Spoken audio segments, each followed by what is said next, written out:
You're gonna need a bigger boat. Jaws is more than just a great blockbuster. It's the most influential animal attack movie of all time. From the mayor who won't close the beaches. Those beaches will be open for this weekend. Please don't be like the mayor in Jaws. And never compare me to the Jaws mayor. Never! To the panic on the shore. Shark alarm! And the very specific way the hero kills the shark. Smile, you son of a... For decades, other movies have been copying Jaws, but what movies inspired Jaws? Moby Dick is a good answer, but Jaws was following the webbed footsteps of another horror icon, the creature from the Black Lagoon. In this video, we're going to look at the common traits between these two franchises, from the silver screen to the stage and even the arcade. We're diving deep into some surprising similarities. Wait till you see how much two of the sequels have in common.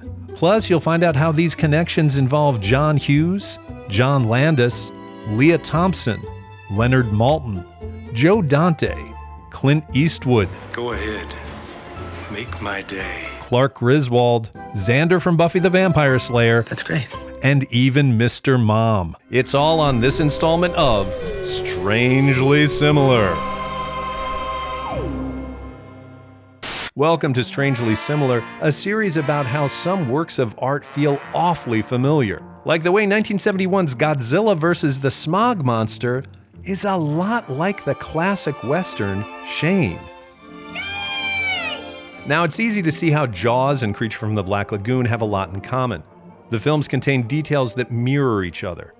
And their sequels have even more in common. When Jaws 3 came out, film critic Leonard Maltin wondered if it was a remake of 1955's Revenge of the Creature. That's because both films take place at an aquarium, where a sea monster is put on display until it escapes and all hell breaks loose.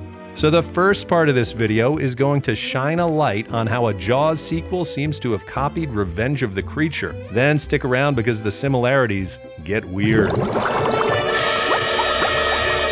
Of course, Revenge of the Creature and Jaws 3 are sequels to iconic horror movies. Both were released in 3D. Revenge was made with the polarized light method. Jaws 3 was filmed in Aravision 3D. Both films rely heavily on the theme music of the first film.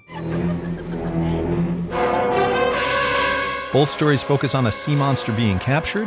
From there, the monster is brought to a Florida aquarium. Both movies were filmed at actual theme parks. Revenge of the Creature is set at Marineland in Silver Springs, Florida, while Jaws 3 was filmed at SeaWorld in Orlando. Inside the aquarium, the monster is acclimated by staff. We have to be sure the oxygen keeps running through his gills. We don't want to lose him. And the staff is led by a blonde scientist. Well, ichthyology is the study of fish. I see. Each scientist uses state-of-the-art technology to study their respective beast, and they require the use of hypodermic needles in 3D. Of course, both movies are packed with gimmicky 3D moments.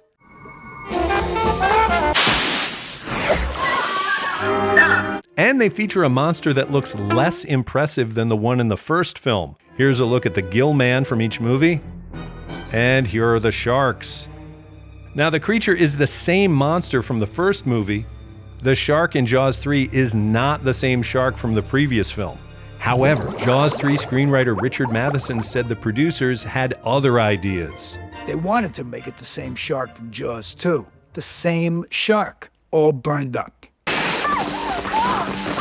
Instead, the producers found another way to link Jaws 3 to its predecessor. Both movies reintroduced supporting characters from the first film. Revenge features Captain Lucas. Jaws 3 reintroduces Chief Brody's kids. They're all grown up, and one of them is played by Dennis Quaid.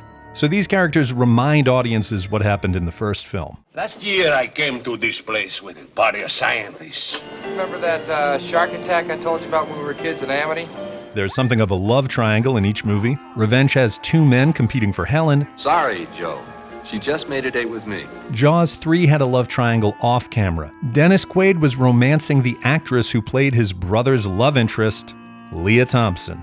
Footnote: both movies provided the first film role for an actor who would go on to bigger things. Jaws 3 hired newcomer Leah Thompson, And Revenge of the Creature was the first film for Clint Eastwood. Well, maybe so, Doc, but there were 4 rats in there when I changed my lights. Now there's only 3. Both movies have a couple working together to get the monster ready for an aquarium exhibit. But long-distance job opportunities threaten to pull the couple apart. Will you miss me? It'll be the longest 3 months. But what about the 6 months I got left here? Don't worry, there's plenty of fun stuff to balance out the B story about career options. Both movies feature bathing beauties. Remember, we have a date for dinner tonight. The setting makes it seem a little less gratuitous.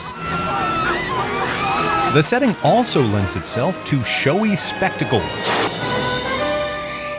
Finally, the day comes that the public can view the monster at the Oceanarium. Well, I've got every man, woman, and child in the civilized world waiting to meet the Gill Man. Today our advance sales are 3 times ahead of any of our other parks. Inevitably, the monster gets loose. There's chaos at the park. The monster does some damage, making people run out in a panic. And both movies show the monster being defeated with explosives. Here goes nothing.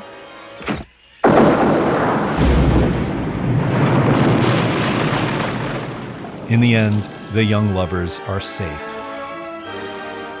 So it looks like Leonard Maltin was right. These are not just strangely similar, they're intentionally similar. Like how Quentin Tarantino's The Hateful Eight is beat for beat copying John Carpenter's The Thing. Oh, I'm sorry. Did I break your concentration? But let's get back to Jaws and the Creature. There are even more connections. Both Jaws 3 and Revenge of the Creature were followed by even less beloved sequels which derailed the franchise. The Creature Walks Among Us ended the Creature from the Black Lagoon films, just as Jaws the Revenge ended the Jaws films. Come and get me, you son of a bitch. But don't worry, Universal still found creative ways to milk each intellectual property. Just like in the movies, the monsters were put on display at a theme park. Specifically, Universal Studios theme park. The Jaws shark became part of the studio tour in 1976, eventually getting its own attraction in the 90s. Then in 2009, the Creature from the Black Lagoon was turned into a live show at the park. This is like some horrible monster movie. What a horrible monster musical! Fun fact, technically, both franchises were adapted for live theater. Jaws inspired The Shark is Broken, a Broadway play about the making of the Spielberg film. Do you really think they're going to be talking about this in 50 years? The play was written by Ian Shaw, son of the actor who played Quint. The Creature Show was co-authored by a guy who went on to write Spamilton, an American parody. Anyway, Creature from the Black Lagoon was a rock musical.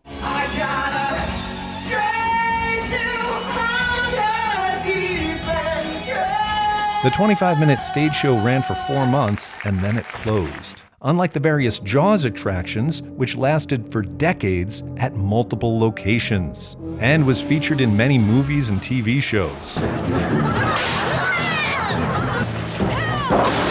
That's the one they used in the picture? I think so. Yeah, that looks different to me. And speaking of Columbo, we've got one more thing connecting Jaws with Creature from the Black Lagoon. Jaws.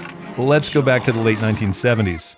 After the success of Jaws 1, there had been several spoofs, including gags in films like Airplane, Saturday the 14th, and Caddyshack. Even Steven Spielberg's 1941 includes a Jaws parody. The movie opens with actress Susan Backlinie going skinny dipping, just like she did in Jaws. But the biggest Jaws parody is the one that got away. National Lampoon's Jaws 3, People Zero. In 1978, National Lampoon's Animal House was a gigantic hit that nobody saw coming.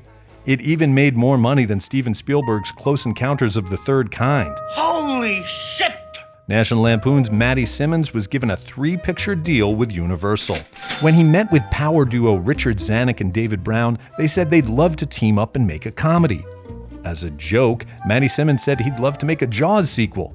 Then he described a movie about the making of a Jaws sequel.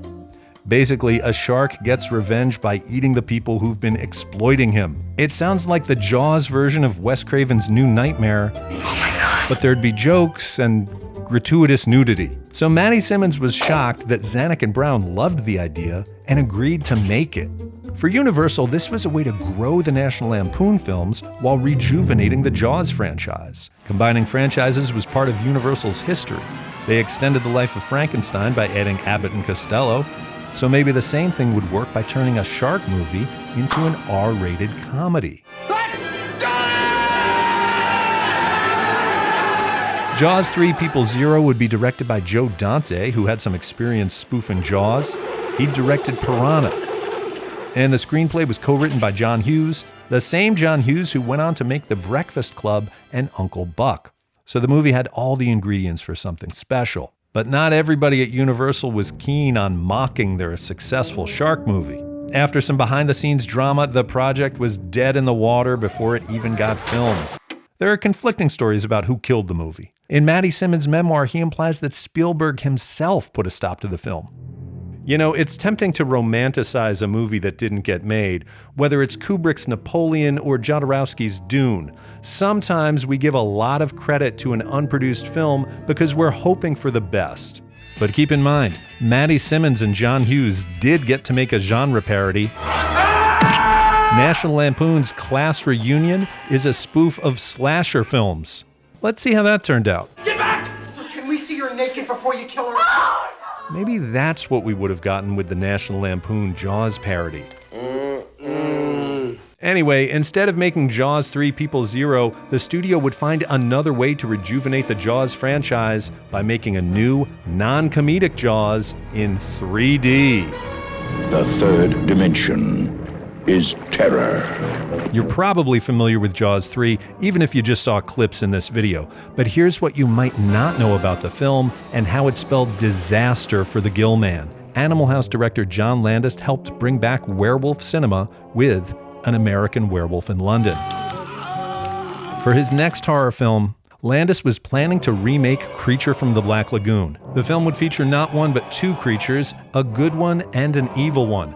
Kind of like how Jaws 3 features two sharks, the baby great white and its mother.